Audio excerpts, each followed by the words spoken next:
What's up, guys? Ian Sandusky from Lakewood Machine & Tool back here again for Practical Machinist, and once again we are live from IMTS, and I'm joined by my friend Mike from GWS. How you doing? Mike, thank you very much for joining us. Thanks for having me. How's the show been so far? It's been busy. It's been good.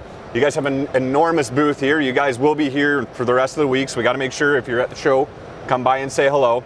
But more importantly, what does GWS do really well? We do all manner of consumable cutting tools, carbide tools, ceramic, PCD, CBN, thread forming tools, tapping, hole making, pretty much you name it. If you need to remove material, that's what we do. And most importantly, I know that when I think GWS, I think customs. And I know you guys have a lot of standard offerings, but what do we have right here in front of us? So GWS, the very first portfolio company, was a custom shop. And this is it's a small sample. We could never fit the amount of customs we've ever done, but we were largely known as just a custom shop. So this is to give you an idea from where we came from. You know, all different forms that are specific to that application. You can't find this in a catalog, you know, all different types of tools. And then we've eventually started to build out a catalog. We've done acquisitions so that we can add either capability or capacity to kind of round out our product offering. So now, as a company that does about 70% of customs, top line revenue about 70%. That notwithstanding, we've got a 35,000 part number catalog, so to offer standards for your regular machine shop. And for when we're talking about custom stuff, I'm seeing a lot of, like you said, you do not just solid carbide. I'm sure there's some high-speed steel stuff, but when you're dealing with carbide form tooling like this, some of it's form tooling, what kind of industries are coming to you guys looking for custom solutions? Aerospace is a big one for us. Aerospace, medical, automotive, anyone that needs to produce parts in a hurry looks at customs, because you can do combination features, you can reduce setup times, and we'll show you in a little bit, but combo features, material removal rate, kind of instead of doing tool changes, you can add a chamfer, that sort of thing. So for instance, instead of trying to 3D, if I was milling this in, trying to 3D a profile with that form, if I get this custom done, I can literally run that down the middle, that form is done. Exactly right. If you imagine how many tools it would take to produce any one of those shapes. Crazy. Tool spots. Not only people, when they think custom tooling, they often think really high production. I know myself, when we've got custom stuff done, sometimes there's just a form that you cannot hit easily unless you do that, undercut type stuff. Certain forms, so I'm sure you guys do that as well. Yeah, it becomes kind of a math problem. It really has to do with, do I need 1 million parts, or do I just have 1 or 2 or 10 parts that's a real pain? Yeah. And sometimes the math works to do 10 parts with a custom. Now, kind of moving away for a second from the custom end of things, I do see threading and hole making type stuff here. What are we looking at? I'm seeing a lot of very interesting threading tools. So all manner of threading. We've just acquired Balix, so all of the thread forming taps that everyone knows and loves from Balix now is a GWS Tool Group company.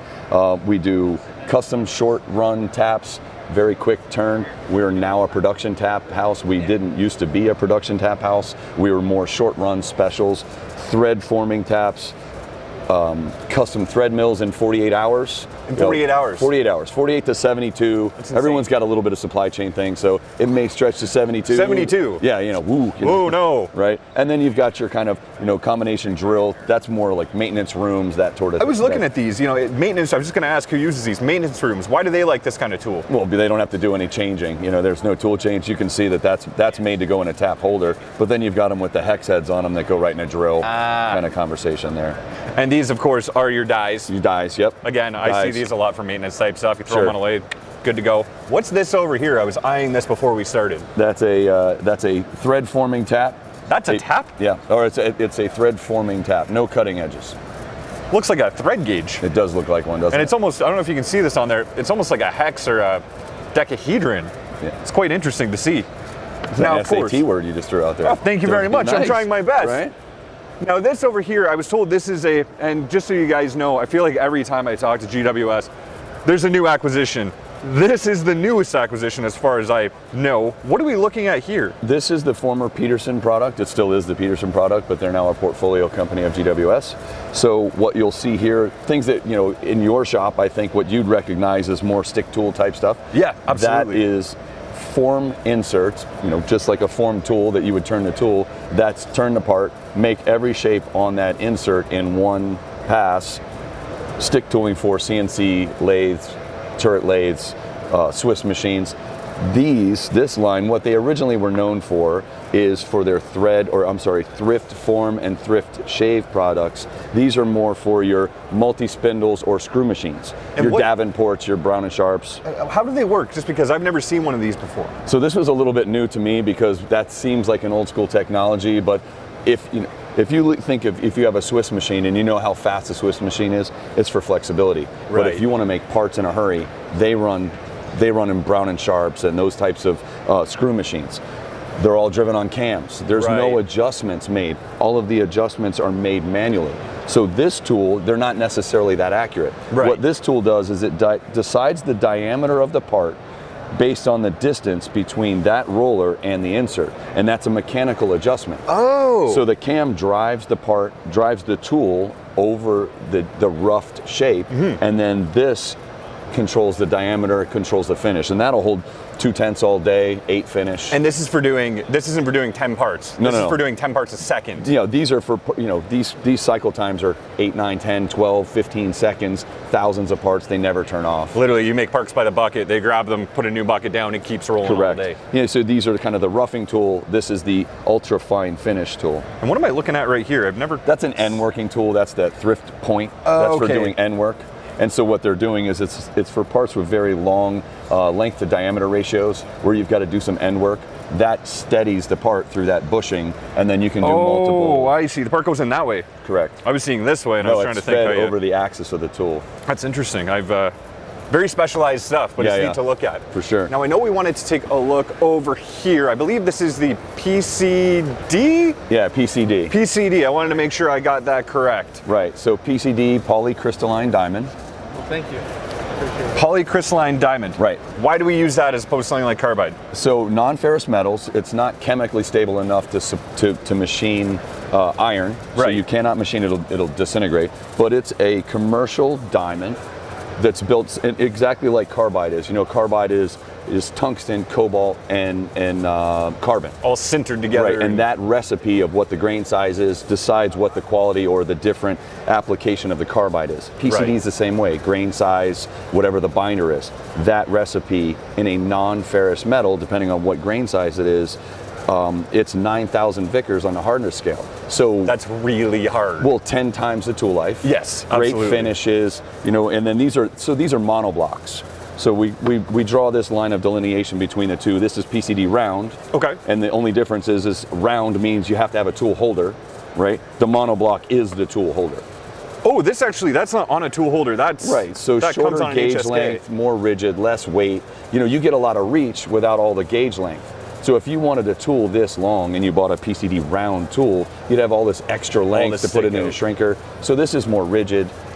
I don't know if you guys can see that there. It's almost like a giant end mill, but there's inserts essentially, and those are not changeable. That's a one-shot deal. Well, they're brazed and they're changeable in that if you own this tool and wear it out, you send it back to us and we'll retip it, regrind it, and it's like brand new. And that actually that's through coolant, all those little We're delivering coolant at every one of those inserts.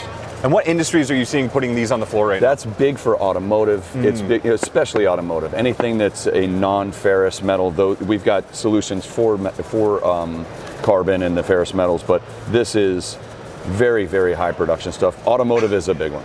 And I don't know if you guys can see this. Not only is that PCD, this is for some kind of very special custom application where they're doing essentially a form tool. That's exactly what that is. All in one shot. Plunges down, makes makes a circular move and gets every one of those edge breaks, radiuses, whatever it is. Features are all done in one shot. Correct. And I did want to check out one more thing while we have a second here. I did see, some of these guys may have not seen this before, you guys have a full range of inserts. I'm seeing, the one thing I really saw was ceramic and CBN. Can you kind of walk us through quickly just what the difference between a PCD, well, I mean, we just talked about PCD, CBN, ceramic, when do we use these kinds of inserts? So you remember in school you used to do they had the problem that was the brain teaser. This is to this as that is to this. Right. So where PCD is to non-ferrous metals, CBN is to ferrous metals, ceramic is to HRSAs. right? So your heat-resistant super alloys. Our ceramic inserts are for cutting Inconels, Monels, Hastelloy, Waspaloy, all the alloys, right? The real tough stuff. The pain in the butt alloys. Yes, right? absolutely.